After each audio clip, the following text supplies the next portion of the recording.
আসসালামু আলাইকুম। গত ভিডিওতে আমরা এই সিম্বলগুলো ড্রয়িং করা শিখেছিলাম। আজকে আমরা আরও 3টি সিম্বল শিখব। সেগুলো হচ্ছে একটি ফিউজ, একটি জেনারেটর আর একটি ট্রান্সফরমারের সিম্বল। তাই কথা না বাড়িয়ে চলুন শুরু করা যাক আজকের এই ড্রয়িং ক্লাসটি। প্রথমে আমরা দেখব কিভাবে আমরা একটি ফিউজ ড্র করতে পারি। এর জন্য আমি একটি সার্কেল নিয়ে নিচ্ছি। এর কমান্ড হচ্ছে সি। আমি সার্কেলটি আমার নিজের মতো করে একটি মাপ নিয়ে নিচ্ছি। আমি গত ভিডিওতেও বলেছিলাম যে ইলেকট্রিক্যাল ড্রয়িংয়ের ক্ষেত্রে আসলে মাপটা তেমন একটা ফ্যাক্ট করে না। এরপর আমি সার্কেলটিকে কপি করে নিব। এর কমান্ড হচ্ছে সিও, একটি নির্দিষ্ট দূরত্ব পর্যন্ত। এরপরে আমি লাইন টুল নিয়ে প্রথম সার্কেলটির উপরের পয়েন্ট থেকে দ্বিতীয় সার্কেলটির নিচের পয়েন্টে আমি জয়েন করে দিব। আমি প্রথম পয়েন্ট সিলেকশন করতেছি প্রথম সার্কেলের, এরপরে দ্বিতীয় সার্কেলের নিচের পয়েন্টটি সিলেকশন করে একটি লাইন ড্র করলাম। সেম কাজ আমি আবার আরেকটি লাইন ড্র করব। প্রথম সার্কেলটির নিচের পয়েন্টটির সাথে দ্বিতীয় সার্কেলটির উপরের পয়েন্টটির সাথে আমি জয়েন করে দিব। দেন আবার আমি একটি লাইন আঁকবো ছোট করে এই পয়েন্ট থেকে। এরপরে এই লাইনটিকে আমি আবার কপি করে নিয়ে প্রথম সার্কেলটির শেষ পয়েন্টের সাথে জয়েন করে দিব। তাহলে আমার ফিউজটি রেডি হয়ে গিয়েছে, আপনারা দেখতে পাচ্ছেন। এরপরে আমরা জেনারেটরের সিম্বল ড্র করব। এটার জন্য আমরা টেক্সট কমান্ড নিয়ে নিচ্ছি, বড় হাতের টি। টেক্সট কমান্ডটিকে এখানে নির্দিষ্ট একটি মাপ অনুযায়ী বসিয়ে জেনারেটরের প্রথম অক্ষর বড় হাতের জি প্রেস করব। এরপরে আমি জিটাকে সিলেকশন করে একটি কমান্ড নিচ্ছি, সেটা হচ্ছে টি সার্কেল। এরপরে জিটাকে আমি সিলেক্ট করব। এরপরে এখানে সার্কেলে ক্লিক করব। সার্কেল ক্লিক করার পর এখানে ভেরিয়েবলে ক্লিক করব। তাহলে আমার সার্কেলটি জিকে সেন্টারে রেখে তৈরি হয়ে যাচ্ছে।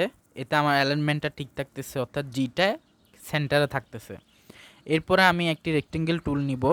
এর জন্য কমান্ড হচ্ছে আরইসি। রেক্টেঙ্গেলটিকে আমি একটা নির্দিষ্ট মাপ অনুযায়ী নিয়ে নিব, আপনি আপনার মতো করে নিতে পারবেন।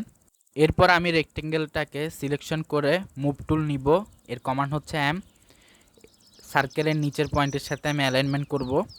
এরপরে আবার রেক্টেঙ্গেলটাকে কপি করে সার্কেলের উপরের পয়েন্টের সাথে আমি অ্যালাইনমেন্ট করব। এরপরে আমি রেক্টেঙ্গেলটাকে সিলেকশন করে যে কোনো এক পাশ থেকে আমি একটু ছোট করে ফেলবো। আমি এই পাশ থেকে করছি। এরপরে মুভ টুল নিয়ে আমি রেক্টেঙ্গেলটাকে সার্কেলের সাথে মিডল অ্যালাইনমেন্ট করে নিব। আমার জেনারেটরটা প্রায় রেডি। এরপর আমি হেজ টুল নিব। এর কমান্ড হচ্ছে এইচ। হেজ টুল নেওয়ার পরে আমি এখানে সলিড অপশনটা সিলেকশন করব, উপরে সলিড অপশনটা। এরপরে আমি উপরে রেক্টেঙ্গেলে একটা ক্লিক করব, নিচের রেক্টেঙ্গেলে একটা ক্লিক করব। তাহলে আমাদের জেনারেটরের সিম্বল রেডি। এখন পর্যন্ত আমরা একটি ফিউজ আর একটি জেনারেটরের সিম্বল দেখেছি। এখন আমরা একটি ট্রান্সফরমারের সিম্বল দেখব। ট্রান্সফরমারের সিম্বল আঁকার জন্য প্রথমে আমি সার্কেল নিয়ে নিব। এরপরে আমি আরও একটি ছোট সার্কেল নিয়ে নিব, যেটা এঁকেছি তার থেকে একটু ছোট। এরপরে এই সার্কেলটিকে একটু নিচে নামিয়ে দিব আমি।